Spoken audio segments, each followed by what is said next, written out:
comes up.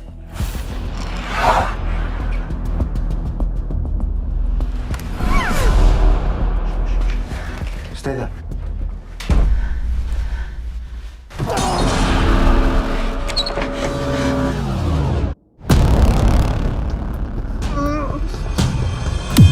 A flashlight fell to the ground. The girl quickly turned the beam in another direction. The next second, the flashlight was picked up, but the thug didn't notice at all that there was another girl hiding under the bed. But another thug seemed to notice something. He turned on the light and walked over to the bed. Beijie held her breath in fear. Even her toes tensed up. But luckily, the thug's attention was all on the bed, and the man lying on the bed was their boss. Turns out when they broke in earlier in the dark, Beijie's boyfriend heard the noise. He grabbed a baseball bat and knocked the boss down the stairs with one swing. But even more coincidentally, the boss crashed into a glass ornament. A shard of glass went straight into his kidney. Furious, the thugs beat Beijie's boyfriend badly, then threw him into the next room. Hearing the commotion, Beijie hid under the bed in fear. That's how she wasn't found. Thinking about her reckless boyfriend, Beijie shed helpless tears, but realizing tears hitting the floor would make noise, she quickly closed her eyes and forced the tears back. The boss, who was stabbed by the glass, was now lying on the bed bleeding non-stop. He needs a doctor.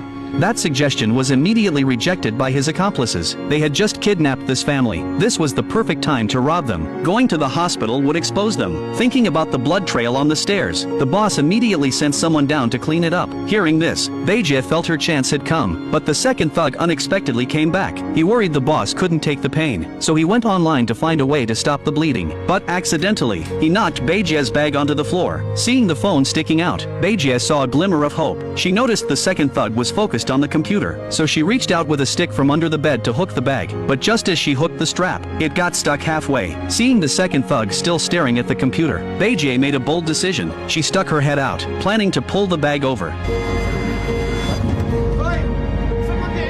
Beijie shrank back under the bed in fright. Although she wasn't discovered, her heart was pounding. If she could turn back time, she would never have snuck over to see her boyfriend tonight. Beijie used to be a poor girl, and when her boyfriend saw her struggling, he helped her brother get a job. Beijie was deeply moved, so she came to thank him in person, but ended up running into this disaster. What worried her even more was that under the bed was no longer safe. The quick bleeding control method the second thug found was to keep the kidney below heart level, so he called someone over to lift the end of the bed and put books underneath. But once the bed was lifted, Beijie was exposed. 1, 3. Okay.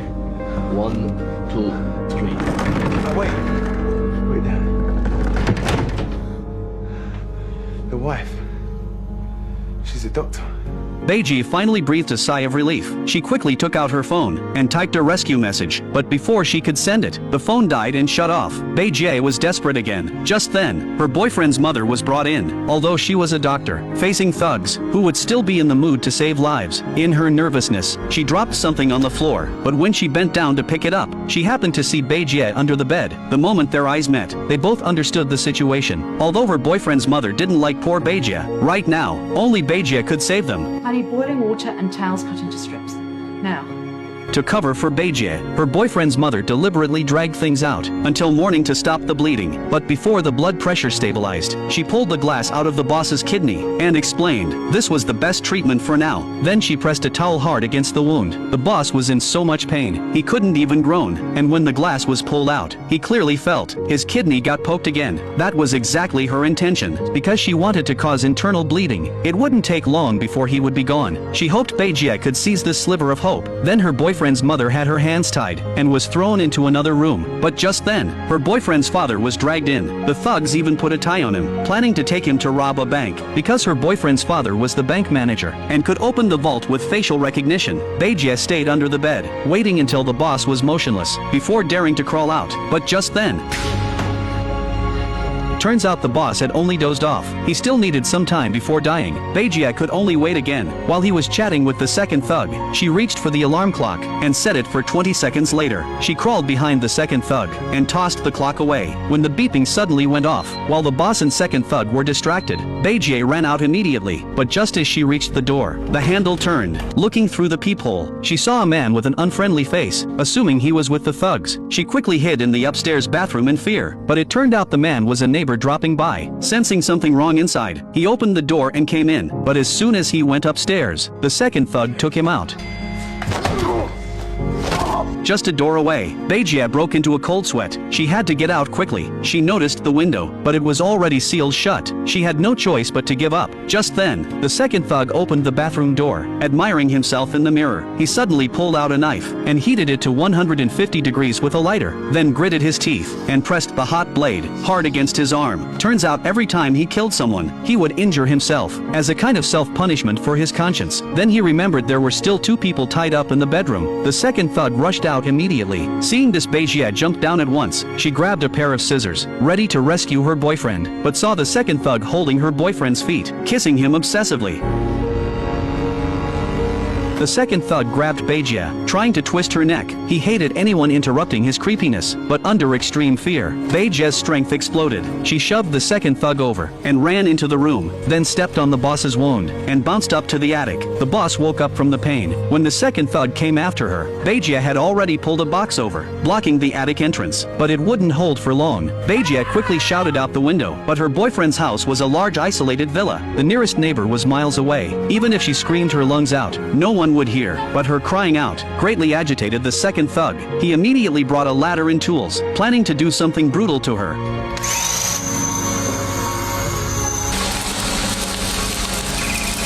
Hearing the buzzing of the drill, Beijia was terrified. She cried helplessly. Just then, she saw a crossbow, but unfortunately, there was no arrow on it. Beijia broke down again, but then she remembered a saying: to defeat a villain, you have to be more ruthless than them. 1, 2, 3. 1, 2, 3.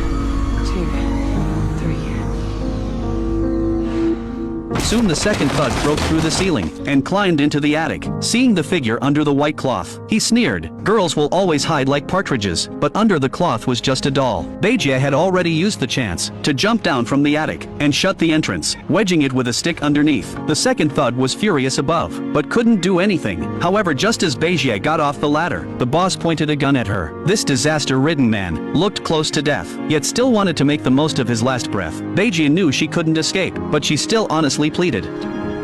Hearing the word die, the boss thought about life. Life and death are fleeting. His men had already robbed the bank, but as the mastermind, he wouldn't live to enjoy it. Maybe when he planned this job, that shard of glass had already been given the meaning of equivalent exchange. The boss put down his gun and told Beijia to run. Maybe when death is near, a man just wants to do a good deed, to end life with a period. After escaping, Beijia immediately went to rescue her boyfriend and his mother, but his mother couldn't hold back and let out a loud scream. Even I watching wanted to tape her mouth shut again, but that scream had already alerted the thugs. Hearing her boyfriend's bones crack, Beijia turned and ran into the bedroom, looking for a handy weapon, and saw an arrow. Thinking of the crossbow in the attic, Beijia climbed up without hesitation, but just then, footsteps came from the doorway. A bald man walked in carrying a bucket of gasoline, pouring it everywhere, wanting to burn the family alive, but he underestimated Beijia's fighting ability. It was Beijia's first time killing someone. She didn't know the importance of finishing the job. The next second, the bald man who wasn't dead yet lit his lighter, trying to take Beijia with him. The fire spread quickly. Beijia jumped down from the attic, pulled the arrow from his chest, and smashed open the window. Luckily, she had good arm strength and hung on outside at the last moment, avoiding being blown up. But just as she jumped down, another life or death moment came. Outside was a masked man, apparently one of the patrolling thugs. With her first shooting experience, Beijia immediately went around the back to attack. This time she didn't kill him either. Seeing the masked man pull out a gun, Beijia had no choice but to charge in for close combat. If I can't shoot you, I can drown you. In the end, the masked man was drowned underwater. Beijia took his gun, ready to rescue her boyfriend again. But just then, she heard noise from a car. Opening it, she found her boyfriend's father. He was the bank manager, who had just been taken to rob the bank. Beijia quickly freed him. Looking at the suddenly appearing Beijia, her boyfriend's father had a complicated look, but Beijia didn't notice. She only wanted to save people. Disguised as a thug, Beijia successfully lured out the second thug. But the shot wasn't fatal. The second thug ran into the house, only to see the boss lying lifeless on the stairs. The second thug instantly felt the crew was done for, and collapsed on the floor. Just then, her boyfriend's father arrived. Beijie was stunned. Had her boyfriend's father been brainwashed? She saved him, but he knocked on her head. That's not how you repay someone with the chance to breathe. The second thug immediately tried to kill Beijie, but at the critical moment, a gunshot rang out. It was the boss coming back to life again, but after firing, this time he really died. Seeing this, Beijie grabbed the gun and aimed at her evil boyfriend's father. The man immediately dropped his shovel, playing the emotional card, hoping Beijie would spare him, but she remained unmoved. Her boyfriend's father then got angry. Run away from that psycho bitch and that screw up of a son.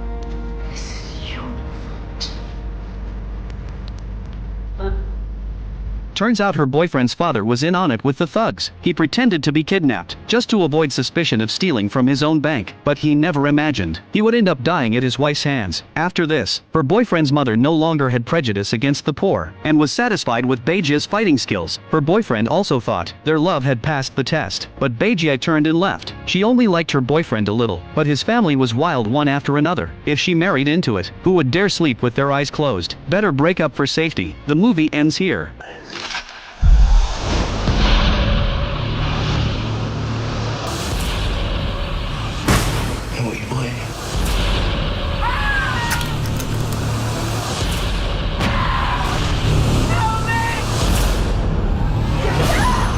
You can trust me.